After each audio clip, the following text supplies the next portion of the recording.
Well, I guess we're actually technically afternoon. Let's get this over with. Well, look, if you take a look at all what I propose, they're overwhelmingly popular with the American people. Americans overwhelmingly say they are not feeling good about the economy and that the president is to blame. Just 30% approve of his performance on the economy, a career low. Our poll shows only 23% approve of his handling of the situation, another career low. What about what Elon Musk has done to Twitter, lowering guardrails against misinformation? Does that contribute to it? Yeah, it does. Where do people get their news? They go on the internet. They go online. They go, and you have no notion whether it's true or not. I hope this experience for the speaker has been one of a personal revelation. I'm not being facetious.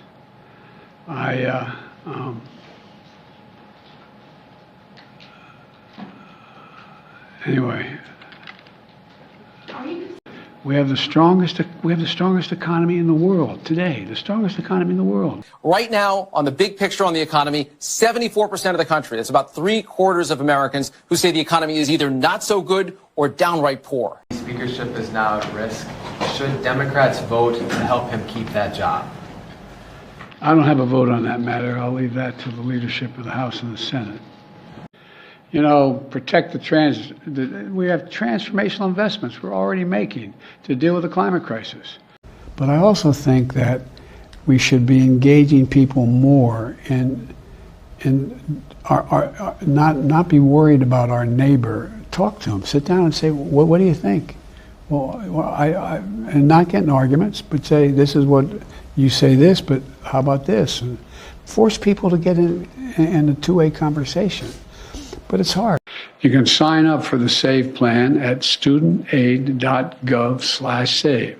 Studentaid.gov/save.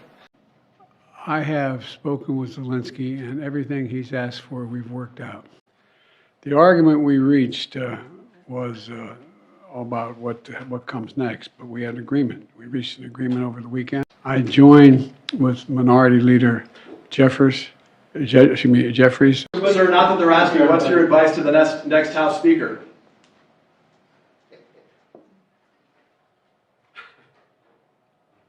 That's above my pay grade. Without additional funding, how long will the United States be able to support Ukraine? We can support Ukraine in the next tranche that we need, and there is another means by which we may be able to find funding for that, but I'm not going to get into that now. I've said it before and I'll say it again. We've cut the deficit by over $1 trillion since we've taken office.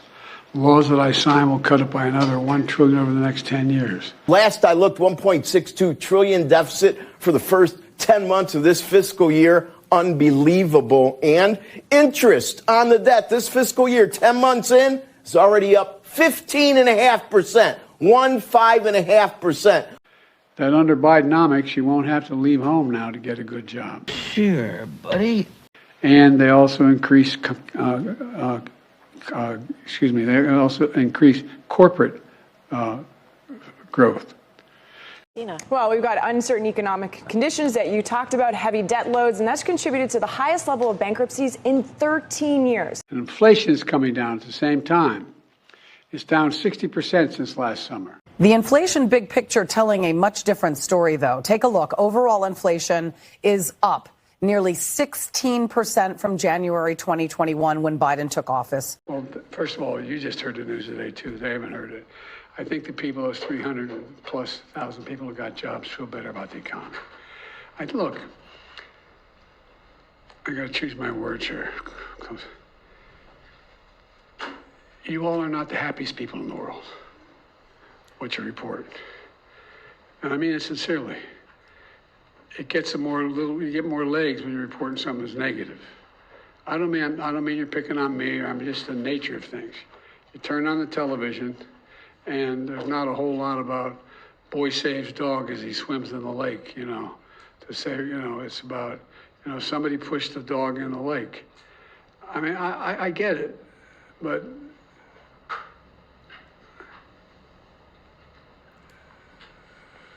if you just listen to what's going on around the world, there's reason for people to be concerned.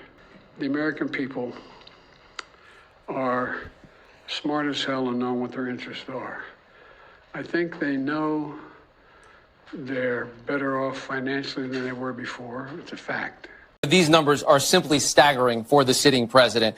44% of people in this poll say they are not as well off as they were at the start of the Biden administration 2.5 years ago. Those are the worst numbers that we've seen in our ABC News Washington Post polling. It's a question we've been asking going back to the Reagan administration. Mr. President, can you be specific about what you did to try to reappropriate those border funds, especially when Democrats controlled both chambers of Congress? The wall thing? Is that what you're talking about? Yes, sir. Yeah, they passed. Well, I was told that I had no choice. I'm going,